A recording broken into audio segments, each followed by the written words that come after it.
Today on New England Living, we'll visit one of America's oldest bookshops with a legend of the industry. And we'll meet up with one of Boston's fastest rising artists for a look at the latest in urban pop art. Plus, we'll get a behind-the-scenes look at a local innovation lab redefining the future of food. It all starts right now on New England Living. New England is full of adventure. I can't believe you guys are letting me do this. Up and away. Look at that. Oh, you just did your first takeoff. Join me as we discover the people and places that make us so unique. This is it. You can't find it anywhere else in North America. I mean, does it get any better than this? Love the place you call home with New England Living.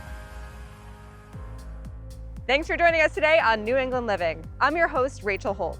Leading off today, we're heading to downtown Boston for an inside look at the famous Brattle Bookshop with its current proprietor and renowned antique book dealer, Ken Gloss. Ken, Brattle Bookshop has been a fixture here in Boston for nearly 200 years. What's the history of the store? Well, the history goes back to the 1800s, but for the reality of what it is now, my father was getting married in 1949. The Brattle Bookshop was going out of existence. My mother had $500. They bought half interest in the Brattle Bookshop. Obviously, it worked out.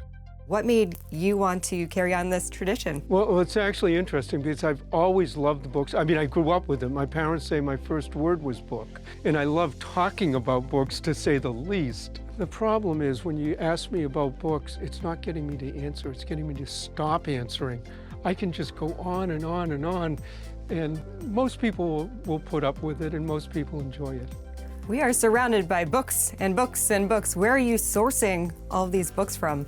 Almost 95% of the books come from people's houses, going out to houses. It's like being Jim Hawkins on Treasure Island. We see amazing things, you meet amazing people. Most people who like books, collect books, read books, have books, are interesting people. When you travel to these different places to purchase these books, what are you looking for? Anything we can sell is what I'm looking for. I mean, we're a generalist bookstore. We specialize in not specializing. One day I might go into a library and it might be some very rare, expensive books from the 14 and 1500s. The next day I might go and someone has 2,000 mystery paperbacks or science fiction from 20 years ago.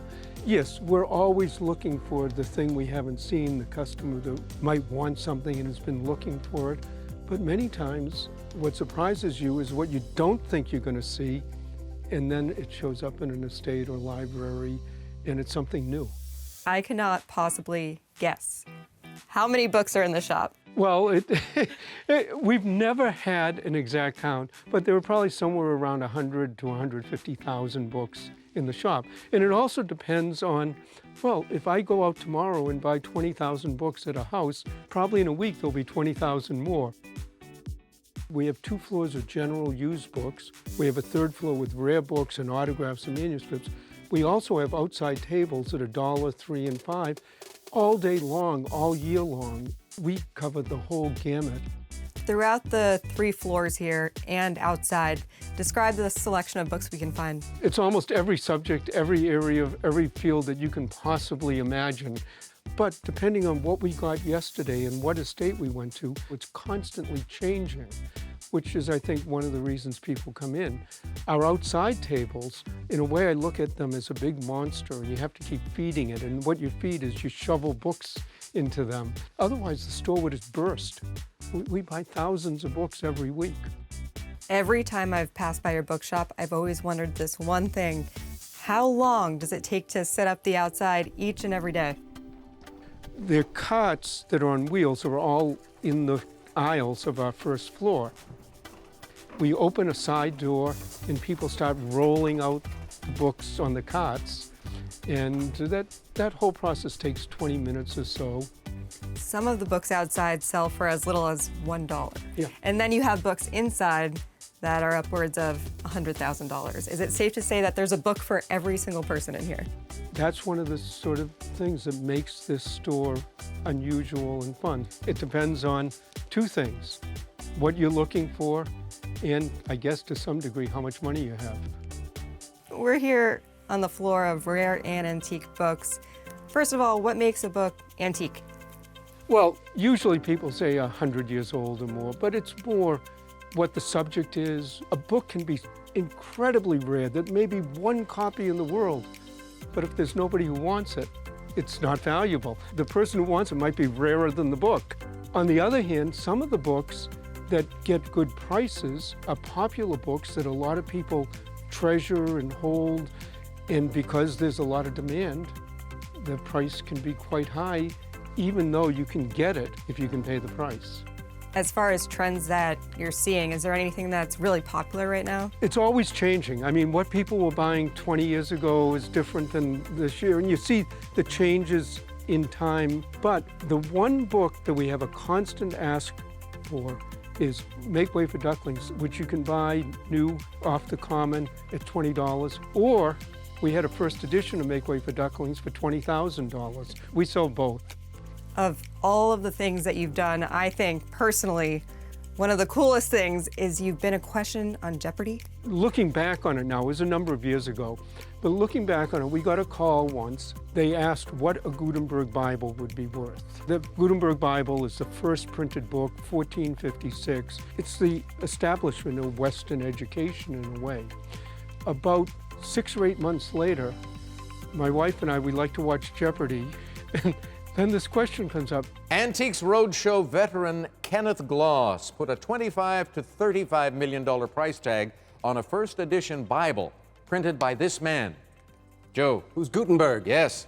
We had absolutely no idea that that was why they called or that was coming up. So you never even know when people are calling who's going to be calling. One of the things that you offer here is a decorating service. How does that work? We get movies. We get advertising, stores, we get restaurants, real estate companies that want to show off a house, or people moving into a house. There are lots of bookshelves, they want to get them filled up with books. If it's a movie, maybe a time setting, you can't give a 1950s movie a 1990s book. During COVID, we had a lot of people want backgrounds, not pictures of background, we were selling the books. What makes Brattle Bookshop so special? This type of store, the large, old general bookstore in an inner city, is a dying business. Rent has gone so high that old bookstores have just one right after the other gone out of business. So the fact that we're even hanging on, regardless of all of the internet, regardless of online selling, regardless of all of that, people still like to shop. They still like to come in. The nice thing about used and secondhand bookstores, even the largest of us, are tiny. I mean, on the scale of American business. And they're so small, they tend to take on the personality of whoever the owner is. They all have a different feel, they all have a different touch, and this is what ours is. Every day is a thrill, and that's why I keep going. I've decided that I'm going to live forever so that we keep going and so on. But literally, I plan on doing this until I can't.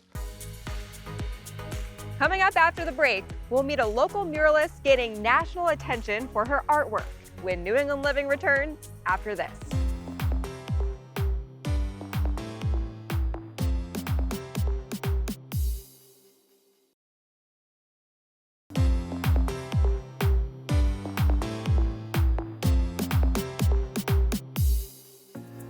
Welcome back to New England Living. I'm Rachel Holt.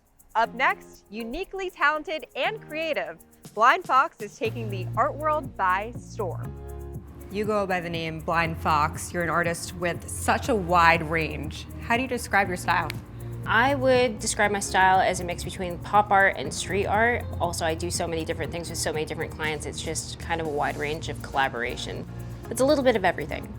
What is your process like when it comes to one of these projects?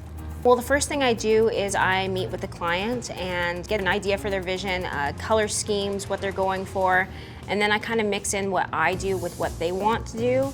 We put together a bunch of ideas, things we find on the internet, we come up with a concept, I come up with a drawing, and then it's off to the races and we put it on the wall. That's really, in a nutshell, how it goes. Every project's completely different. I am on scissor lifts, I'm on site, I'm painting, up and down on ladders, that kind of thing, spray painting all over the place. And then I have projects where I do vinyl wall wraps, and vinyl wall wraps are kind of like the same type of wrap that you put on a car for ads. And those I can digitally design on my couch, and then I have it installed, and that takes one day. There's no smell, there's no mess, it's just a real quick thing.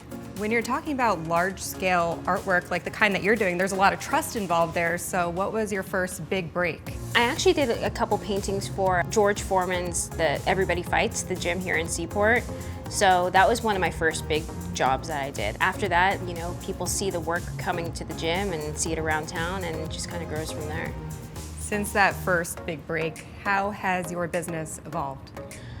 Oh man, I mean, social media has really helped with that. I get everything from nightclubs, hotels, restaurants, to lobbies, personal residences, game rooms, and that kind of thing. It's really all over the place. I think my art in general carries a lot of energy and color and life, and that's kind of where I steer my art to being, just to bring energy into a space and a vibe, if you will.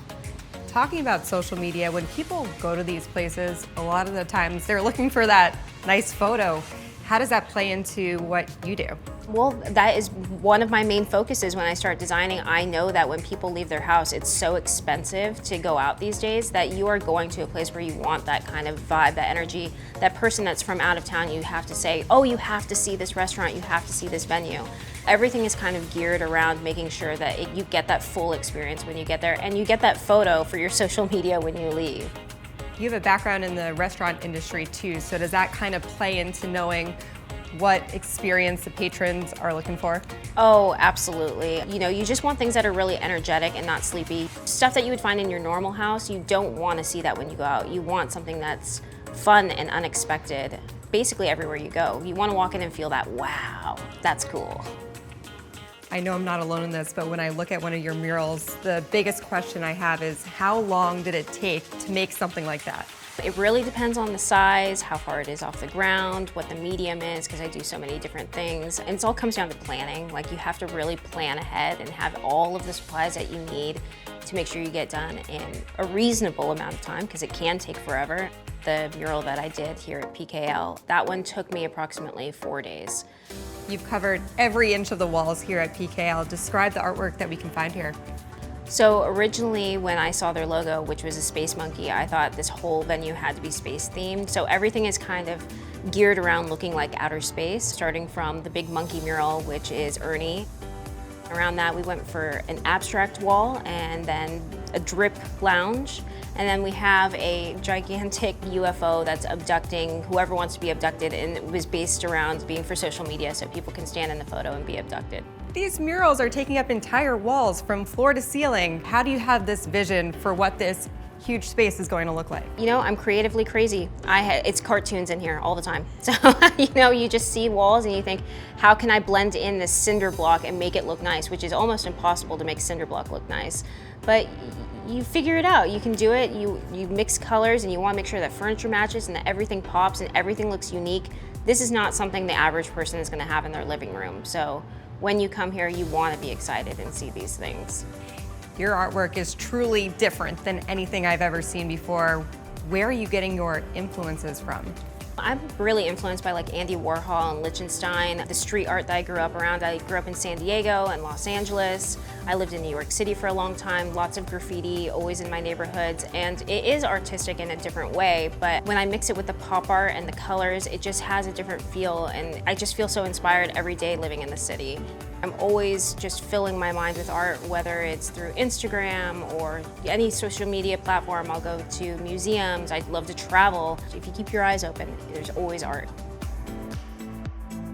Coming up after the break, we get an inside look at a Boston-based food innovation lab making international headlines when New England Living returns after this.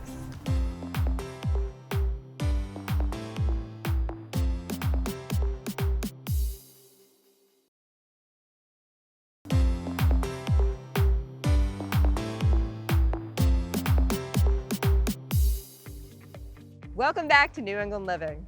Up next, we're meeting up with renowned chef and innovator Adam Malonis, founder and CEO of Chew. What a great location, just steps from Fenway Park. What goes on here? Little bit of everything. At a macro level, we're in the food and beverage innovation industry. So effectively what that means is we're just every day trying to reinvent the food and beverage system.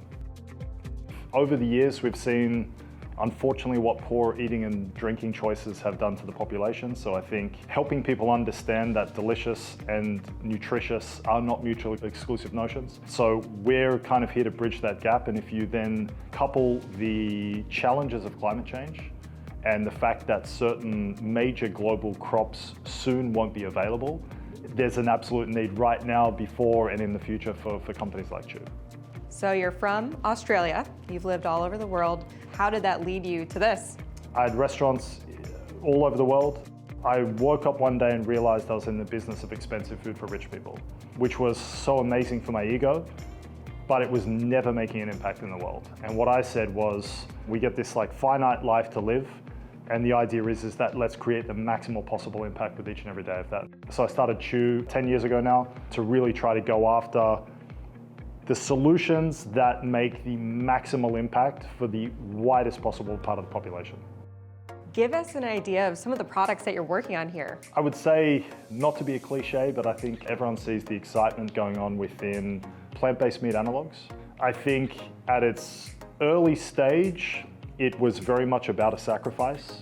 You know, a ground beef burger is one ingredient, whereas most of the early entries into the market were like 30 ingredients. How do you reduce the ingredient line? How do you make them demonstrably better for you? And actually, if not parity to the original product, so beef being obviously very high in protein, how do we reach those same levels of protein, but eliminate some of the bad things like massive amounts of saturated fat? That's what we're responsible for.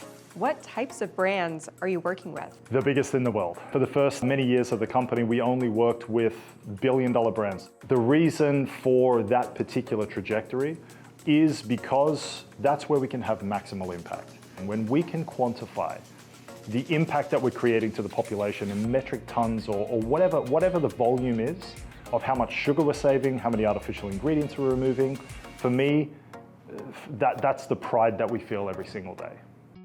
What are some of those ways that you can quantify how you're making the population a little healthier? Sugar is, except if you're a triathlete, sugar is public enemy number one, right? So the dramatic reduction of copious amounts of sugar. We call this notion we fight for every gram. If we can bring it down by 1 gram, why not 2? Artificial ingredients are very, very close to number one. And then, you know, lots of sodium, saturated fat, things like that. Anything that shouldn't be there, we remove. One of the things we focus on is we will target the things that others deem to be impossible. I will tell you that that's most definitely the seed of my entire career. I still remember I was 15 years old, had started my apprenticeship with the Hyatt Hotel in Australia, obviously where I'm from. Someone said to me one day, you can't turn pineapple juice into a jelly. And the following day was my day off. I came in, 8 hours later, slid a container across the bench and said pineapple jelly. And everyone said, how did you do that? And I said, that's not the question. The question is, how many other things are you telling me that can't be done that can actually be done? So the way that we approach everything around here is exactly that. Someone says can't be done, that's where we focus.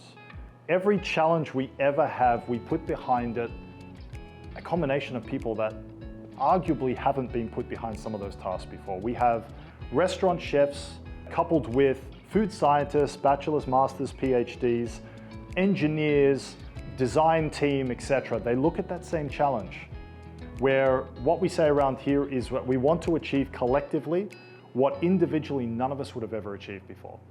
One of those team members helping lead food innovation at Chew is scientist Kyle Stewart.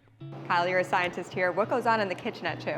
As a food product innovation lab, we develop a lot of different food products, beverages that end up in grocery stores or restaurants. And you'll notice as you kind of look around this space, there's a lot of specialized equipment that sometimes you'd normally only find in a chemistry lab or some high-end kitchens. So we'll use some of these specialty equipments to really characterize the food we're working with or understand in depth what each ingredient is made up of so that we can be more intentional with the types of products or the types of nutrition that we deliver to consumers. Okay, you have to explain what's going on here because this is looking very cool. Yeah, absolutely. So this is a rotary evaporator. What this allows me to do is normally if you were going to cook something down on the stovetop, you'd have to bring it up to about 212 degrees Fahrenheit to boil off that water and concentrate something down. What this piece of equipment allows me to do is boil, essentially at a low temperature. So I can create very concentrated, very flavorful solutions without having to cook and degrade the product on the stovetop. With all the groundbreaking innovation happening at Chew, they still have to make it palatable for the consumer. One of the greatest challenges of what people deem to be healthy food is that mostly when healthy food is created, it's designed with health first, I would say taste last. If you try to convince people to put down fried chicken and pick up a kale salad, it doesn't work. Because frankly, let's be honest, fried chicken is delicious. And a kale salad, although it can be delicious, it's not fried chicken. So in order to create the most profound change, we need to put taste as number one. But the must-have is the health component. So therefore you design and you execute in a vastly different way. What's next for Chew? Good question. We're now starting to push into the phase of the company which is really around that true democratization of good food.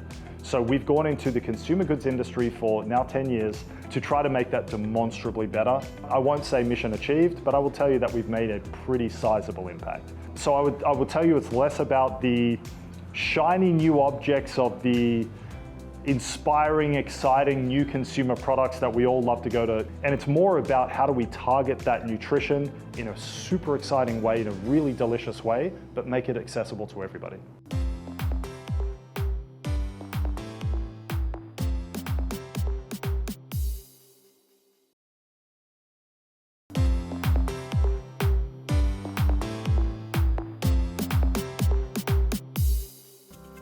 Welcome back to the show. It's time now to go around New England with your New England Chevy dealer. Sitting on a massive 240 acres of picturesque land, Billings Farm and Museum in Woodstock, Vermont has been around for over 200 years. The nonprofit is open for the public to experience farm life with various programs and activities, including camps, workshops, crafts, you name it. Explore the land with a horse-drawn wagon or sleigh ride, or take a walk on a 1-mile trail that borders the farm and the Ottaquechee River. Billings Farm is also a working dairy farm where seasonally you can interact with all their animals from cows and horses to goats and chickens. In the summer, check out the Farmstead Gardens where you can attend cooking demonstrations and garden education programs. If you time your visit right, you could also see flowers in peak bloom in the 20,000 square foot Sunflower House. And to cap off your visit, guests can stop by the Farmhouse Cafe for a snack and some homemade Vermont ice cream. Thanks for joining us today on New England Living. For more on the show or anything you've seen here today, visit us at newenglandliving.tv and follow us on social media. I'm Rachel Holt. See you next time on New England Living.